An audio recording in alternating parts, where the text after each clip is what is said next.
இன்று ஒரு சந்தோஷமான நாள். சாய்பாபா காலனி பகுதியிலே, கோவை மாவட்டத்திலே சாய்பாபா காலனி பகுதியிலே ஒரு சந்தோஷமான நாள்.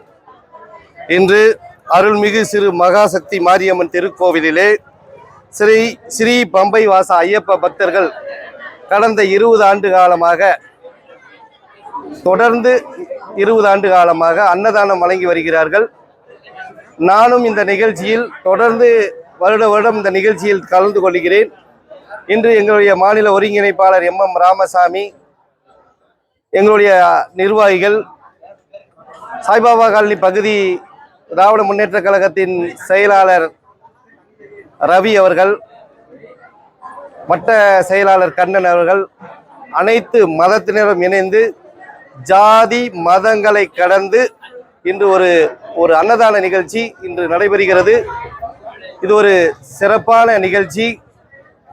இந்த நாட்டில் ஒரு அமைதி நிலவ வேண்டும், சகோதரத்துவம் தலை தோங்க வேண்டும் என்பதற்காகத்தான் இந்த நாட்டில் மகாத்மா காந்தி அவர்கள், அண்ணல் அம்பேத்கர் அவர்கள் எல்லாம் பாடுபட்டார்கள். அது தமிழகத்தில் இன்றும் நிறைவேறி கொண்டிருக்கிறது. தமிழகத்தின் மாண்புமிகு முதல்வர் அவர்கள் சகோதரத்துவத்தையும் சமத்துவத்தையும் எப்பொழுதும் பேணி காக்க வேண்டும் என்று சொல்கிறார். அதுபோல் இன்று கோவையிலே நடைபெறுகிறது. எங்களுக்கெல்லாம் மகிழ்ச்சி. நாங்கள் எல்லாம் அண்ணன் தம்பிகளாகவும் மாமான் மச்சான்களாகவும் எப்பொழுதும் இருப்போம். எங்களை யாரும் பிரிக்க முடியாது என்பதற்கு இந்த சாய்பாபா காலனி பகுதியிலே ஐயப்ப பக்தர்கள் நடத்தும் அன்னதான நிகழ்ச்சிக்கு ஒரு எடுத்துக்காட்டாக, சகோதரத்துவத்தை பறைசாற்றும் விதமாக, சமத்துவத்தை பறைசாற்றும் விதமாக இன்று நடைபெறுகிறது. இந்த நாள் மகிழ்ச்சியான நாள்.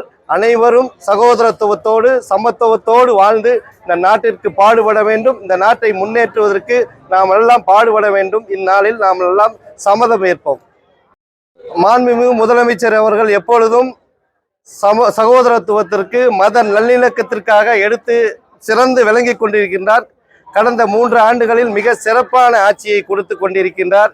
எப்படி என்றால், அனைவருக்கும் அனைத்தும் கிடைக்க வேண்டும் என்று ஜாதி சமயம் தாழ்த்தப்பட்ட பிற்படுத்தப்பட்ட சிறுபான்மை மக்களுக்கு அனைத்து வித திட்டங்களையும் நிறைவேற்றியிருக்கிறார். தற்பொழுது மத நல்லிணக்கத்திற்கு பாடுபடுபவர்களுக்கு 25,000 5 லட்சம் தருவதாக உறுதியளித்திருக்கிறார். இது மத நல்லிணக்கத்திற்கு பாடுபடுபவர்களுக்கு ஒரு ஊக்கமாக இருக்கிறது. அனைவரும் சகோதரத்துவத்துக்காக மத ஒற்றுமைக்காக பாடுபட வேண்டும் என்பதற்காக, அவர்களுக்கு ஊக்கமளிப்பதற்காக மாண்புமிகு முதலமைச்சர் MK ஸ்டாலின் அறிவித்திருக்கிறார். ஒட்டுமொத்தமாக தமிழக மக்களின் சார்பாக மத நல்லிணக்க விருதாளர்களுக்கு 5 லட்சம் கொடுத்ததற்காக இந்த நேரத்தில் பல்சமய நல்லூர் இயக்கத்தின் சார்பாக நன்றியும் பாராட்டியும் மாண்புமிகு முதலமைச்சருக்கு தெரிவித்துக் கொள்கிறோம்.